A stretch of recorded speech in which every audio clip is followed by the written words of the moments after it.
yaxshilik buyurish, yomonlikdan to'sish masalasida Qur'on va sunnatda kelgan buniki oyatlar, buni asoslari bilan birga bu vazifa kimning zimmasiga yuklangan vazifa? Yetishgan dinda yetishgan olimlarning yoki har bir musulmonning vazifasimi degan nuqtalarni aytib bergan bo'lsak.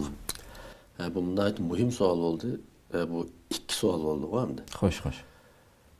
Birinchi savolga kelgan vaqtimizda biz oyat hadislardagi bu tema haqidagi dalillardan burilib, mana o'ylasak, Alloh taolo islom dinini bir payg'ambar vasitasi orqali insonlarga yetkazganligini o'zilam, bu dinning tabiatining yetkazilish ekanligi shu yerdan chiqadi. Masalan, Alloh vahiysini bir payg'ambarga yetkazib, faqat shu payg'ambarni olam ikki dunyolik nijotligi uchun maqsad qilmagan. Balki shu payg'ambar vasitasi orqali bu haqiqatni butkul insonlarga yetkazmoqchi. Yani şuna üzüldüler, bu hakkının tabiiti yetiş başkalara. Şu noktanın üzü bu hakkı buyuruş ve yamandan tosuşunun İslam'dan bir en mahiyetli bir tabiit ikenliğini his kılımız. Yani onun başka Allah Kur'an-ı Kerim'de aynı vakti sahabilimi özara bir sivisiyle hoşlaşkan vakitte şu ayetini okup sünnetki aylandırgan bir ayet var. Hemimiz biliriz. Yani vel asri innel insane lefî husrin İllellezîne âmenû ve amilussâlihat ve tevasav bil hakkı ve tevasav bis sabr. Mana bu ayette hatta İmam Şafii rahimehullah bu ayetni eğer bu ayetin nazil kılınan bolsa-mı Allah başka ayetlerini düşünmegen bolsa-mı insanlığa şu kupayı bulat dep ayeti yuqur baha vergen. Onun manisi yani zaman bilen qasam ki avval butkul insanlar bir ziyan içide. Xo'sh. Yani tüvendeki töt işini kılmak için ziyan içide. Yani muşu töt işini kılgan vakitte andın bu ziyandan özünü qutquzalaydı. Birincisi iman etqanlar, yaxşı iş qilganlar, andan keyin yaxşıga tavsiya qilganlar ve severgi tavsiya qilganlar. Yani haqqı tavsiya qilganlar. Yani bu oyatni o'zini ko'ralaymiz, haqqı tavsiya qilishni Allah'ın ayet uçuq qilib, insonning ziyandan qutulmasligining bir ochquchi qilib o'tirib qo'yapti. Ondan başka bayam siz söz 5'i de sözlegen. Eğer her qaysi ümmet yoki milletlerin bir markası olsa ne vardı? Yani şula arkalık şu millet tunulduğun, şu ümmet tunulduğun. O vakitte bu hakkı buyuruş, münkerden tusuş bu ümmetin markası. Yani Allah Kur'an-ı Kerim'de yani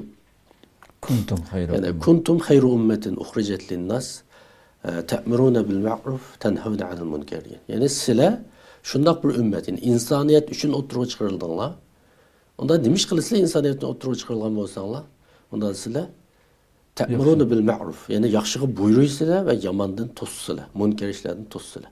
Yani muşu silahının başka ümmetten boğan perkinla ve silahının ala edilikinla, edep şunda diyen. Yani onun başka mı hadislerde sen sebeplik bir adam Müslüman olsa, mesela Hazreti Ali'ye gidigen bir hadis var. Fütkülmüş Arap yerim arlı, tuşap ketkiçilik, Kızıl tüge birilgendin mi ait kıymetli olan bulattı. Hatta yeni bir hadiste bütün dünya toşkuçilik maldın mı kıymetli işiydi diye şunda diyen. Yani başkalısının sebebinden bir hakkı kirişinin onun mükafatına ne kadar yüksek ikenliğini bu hadisin köreleyimiz. Yani yeni bir hadiste buna ait mühim bir hadis. Bu halkı insanlığının bir yaman işki nispetten tututkan pozisyonu kanda oluş gerekliğini oturup koydu. Bu neymiş ki mühim değmediyse hazır bizim Demir yaşavatımız, chet elde yaşayış devamında nurgun yaman işler, yani İslam'a xilaf günah işler etrafımızda yüz verse, onu xuddi bir mukarrerliktek, o başka dindikilerken başkalar xuddi onu kılışqa tegishlik qilsa hech qanday bo'lmaydigan ishtek, nurgun o'zini musulmon sanaydigan kishilarni onu nisbatan bir xil sukut, hatto qabul qilish alomatlarini ko'ryapmiz. Buni aytdi, to'g'ri ahvol emas. Peygamberimiz hadisinde ne dedi? Eğer sizler bir münker işten birini görsenler, avval kulağınlarda tutsanlar, yani bir tedbir elinler, emeli bir tedbir ile tutsanlar. Eğer o işlemese, karga yaramaya kalsa, ağzınlarda tutsanlar. Eğer bu mu karga gelmese, mesela bazı vakit elbette biz tilimizi tutsak mı anlamaydıgan kişiler var. Ama bizden mecburlaş vasıtamız olmak için amal yok. Ama en ahırda dedi, eğer onu mu kılanmasanlar, yani ağızda mı tutsanmasanlar, kalbinle de olsun bir narazı olanlar. Ama bu imanın en tüven derecesi. Yani en terikçilik kalan vakit ifadesi bana müşahede şunda dedi. Yani bu ne tabi bir iman etgan bir adamning yomonlikqa tutgan pozitsiyasida eng tuvan cheki mushu deyapti. Yani qalbidagi norozilik. Ammo mening ko'nglim yerim bo'layotgani hozir ta'kidlamoqchi bo'lganim, nurg'un kishilarda shu ko'nglida yerim bo'lash, ko'ngli yerim bo'lash. Bir gunoh yuz bergan vaqtda bir xil g'azablanish, achchig'i kelish, ish pushish. Hey, unda bo'lmasa bo'ldi. Asli bo'lishga tegishli bu emasdi, mavutdi deydigan bir iztirobmi qolmayapti. Mana mavu agar bu hadisning hukmi bo'yicha bo'lsa, bizning iymonimizda, ruhimizda naqadar uprab, bek zaiflashib ketayotganligini ko'rsatadi.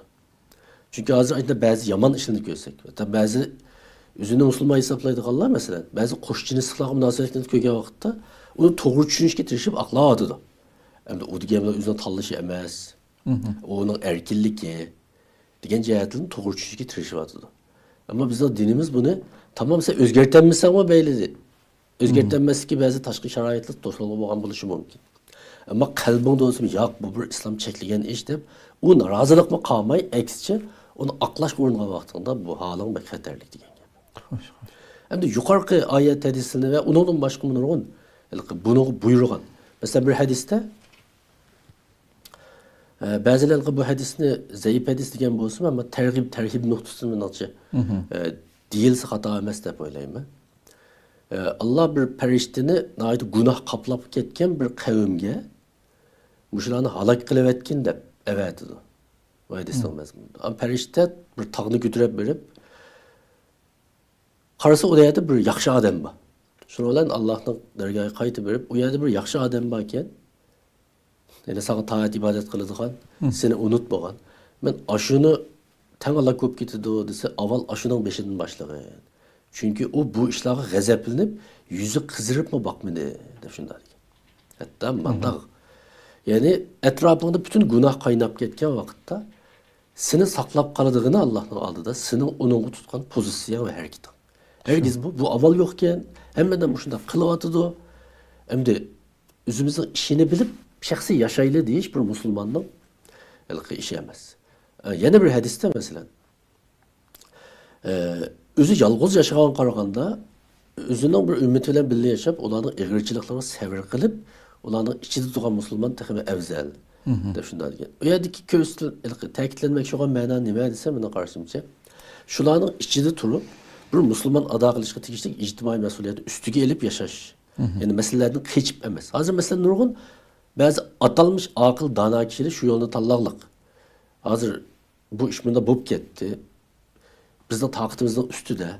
Çünkü biz özümüzün şahsi ibadetini kılıp, balımızı yaxşı bakıp, şundarak yaşadık deb milletning japa mushaqqatidan keçivatgan atalmış donolarni aytgan. Bu menimcha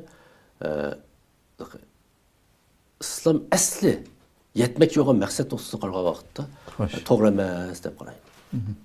Allah razı olsun.